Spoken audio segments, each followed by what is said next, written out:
Hello guys, कैसे हैं आप सब। आई होप आप सभी अच्छे होंगे। तो आज हम बात करेंगे पटवारी की सैलरी के बारे में, वर्क प्रोफाइल के बारे में, ट्रेनिंग के बारे में। तो आइए वीडियो शुरू करते हैं। तो सबसे पहले हम बात करें पटवारी की सैलरी की।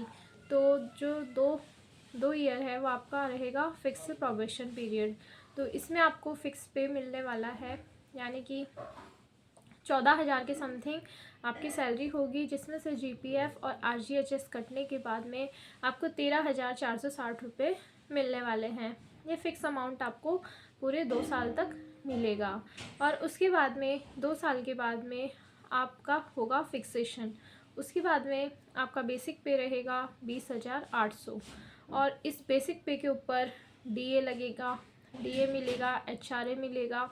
एचआरए जो ग्रामीण क्षेत्रों में होता है 10%, शहरी क्षेत्रों में होता है 20%।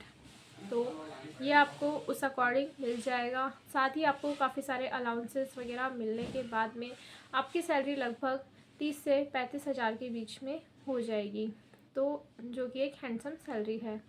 उसके बाद में हम बात करें पटवारी के प्रमोशन के बारे में। तो पटवारी का प्रमोशन होगा गिरदावर पे, उसके बाद में नायब तहसीलदार, फिर उसके बाद में तहसीलदार। यानी कि अगर आप कम एज में पटवारी बनते हो, यानी कि 21-22 की एज में अगर आप पटवारी बन जाते हो, तो आपके तहसीलदार तक की पोस्ट तक पहुंचने के चांसेस होते हैं।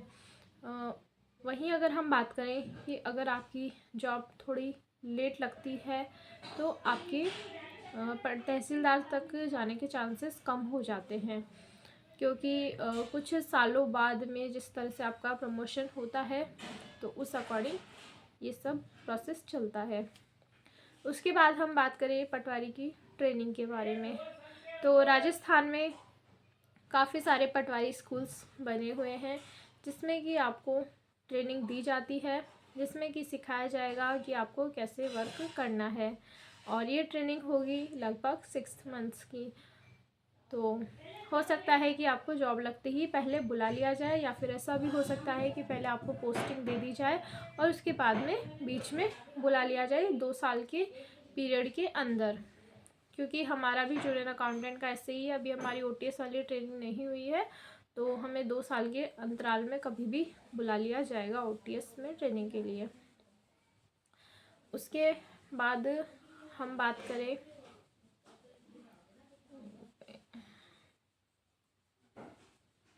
पटवारी के वर्क प्रोफाइल के बारे में। तो पटवारी का जो वर्क है वो पूरा ही भूमि से संबंधित है। तो ये यानी कि आपको ज़मीनें नापनी होंगी, और जो भी रिपोर्ट होगी वो आपको तहसील ऑफिस में प्रस्तुत करनी होगी। जैसे किसी के ज़मीन के विवाद हैं, या फिर जो भी ज़मीनों से संबंधित है, वो आपको अपने तहसीलदार ऑफिस में प्रस्तुत करनी होंगी। वहाँ पर टीआरए आई थिंक आपको उन रिपोर्ट्स को जमा करेंगे। तो यही काम होता है, और आपका जो टाइम है वो 9:30 से 6 का होता है। और पोस्टिंग मोस्टली रूरल एरिया में ही दी जाती है, क्योंकि वहीं ज़मीनों से संबंधित काम होते हैं।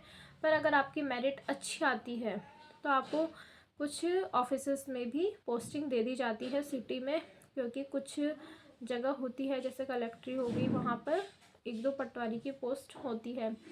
तो ये पूरा प्रोसेस रहता है, और सैटरडे संडे की आपकी छुट्टी होती है। तो काफ़ी अच्छी जॉब है, और सबसे इम्पॉर्टेंट है, सैलरी से ज़्यादा मैटर करता है कि आप किस पोस्ट पर हो। पोस्ट की एक अपनी गरिमा होती है, तो सैलरी को ज़्यादा इम्पोर्टेंस ना देते हुए ये सोचे कि हम उस पोस्ट पर जा रहे हैं। आप एक सरकारी पोस्ट में जा रहे हैं, और सिर्फ इंडिया में ओनली 1% लोग हैं जो गवर्नमेंट जॉब लग पाते हैं, 99% लोग नहीं लग पाते हैं।